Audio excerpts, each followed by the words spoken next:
کل رات لائبریری میں وہ کتاب پھر ہاتھ لگ گئی۔ اس کا نام تھا تاریخ الاندلس۔ میں نے جیسے ہی پہلا پنا پلٹا، ہوا کی ایک پرانی خوشبو میرے بھیتر سما گئی، اور پھر اچانک وقت ٹھہر گیا۔ جب آنکھیں کھلی تو میں 10ویں صدی کے قرطبہ کے گلیوں میں تھا۔ سامنے ایک پتلی سی گلی تھی، جیسے سفیدی میں بھیگی ہوئی، دیواروں سے لٹکتے ہوئے پھول، رنگین کھڑکیاں اور نیلے سفید مکانوں کے بیچ سے دھوپ ایسے چھن رہی تھی جیسے کسی پرانے نظم کی دھن۔ راستہ ایسا جیسے بس ابھی ابھی دھویا گیا ہو۔ مجھے لگا میں کسی پینٹنگ میں داخل ہو گیا ہوں۔ ایک موڑ سے 2 بچے گزرے، ایک کے ہاتھ میں انجیر تھی، دوسرے کے ہاتھ میں لکڑی کی تختی۔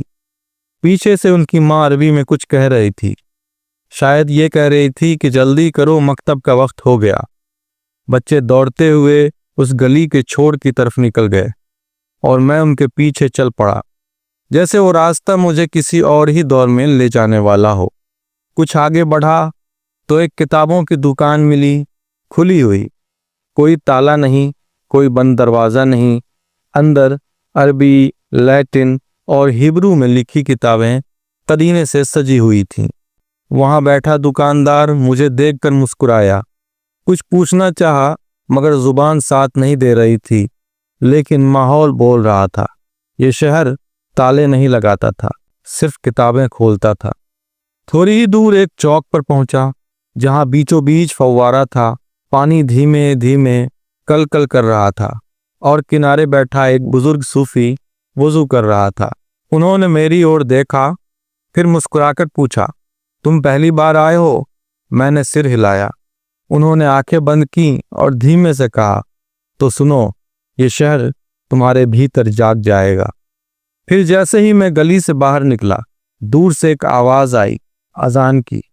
اس میں کچھ اور بھی تھا، ایک لے، ایک ساز، ایک ایسا سنگیت جو روح کو چھو جائے۔